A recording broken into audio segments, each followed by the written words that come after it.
پہاڑی زبان میں اپڈیٹ سنیے۔ بھارت دے زیر تسلط جموں کشمیر وچ ہر گزردے تیڑے بھارتی ریاستی دہشت گردی وچ بے انتہا وعدہ ہوندا جا رہا ہے۔ مقبوضہ علاقے وچ کوئی بھی کشمیری بھارتی قابض فوج دی موجودگی وچ محفوظ نہیں ہے۔ جعلی مقابلے وچ اور انسانی ڈھال دے طور اتے لوکاں کو قتل کرنا بھارتی فوج دا مشغلہ بن گیا ہے۔ سری نگر دے علاقے رنگریٹھ وچ جعلی مقابلے وچ 2 ہور بے تقصیر کشمیریاں دا خون کر دیتا ہے۔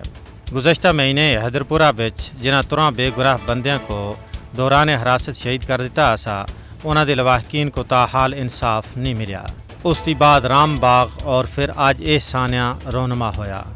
اگر بھارتی فوج دی درندگی دا ٹریک ریکارڈ دیکھا جائے تو 1989 تھی ہونا تے کر 95,905 کشمیریاں کو اپنا حق منگنا دی پاداش وچ شہید کیتا جا چکیا ہے، جنہاں وچوں 7,216 او بندے جنہاں کو دوران حراست شہید کیتا گیا ہے۔ 13 ہونا تے کر غاصب بھارتی فوج دے ہاتھوں 190 کشمیری شہید ہو چکے ہیں۔ آج ہی نہیں بلکہ 7 دہائیاں تھیں کشمیریاں دا قتل عام جاری ہے۔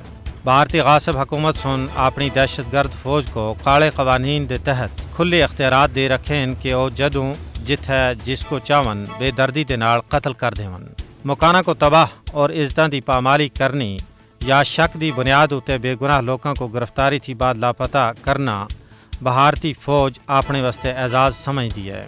غاصب بھارتی فوج سن مقبوضہ خطے وچ ہزاراں دی تعداد وچ بے گناہ لوکاں کو دوران حراست لاپتہ کر دیتا ہے۔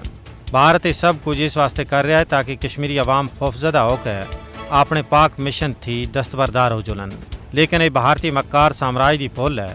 کشمیری عوام مر جلسن مٹ جلسن لیکن اپنے مشن اتے کدے بھی کمپرومائز نہ کرسن۔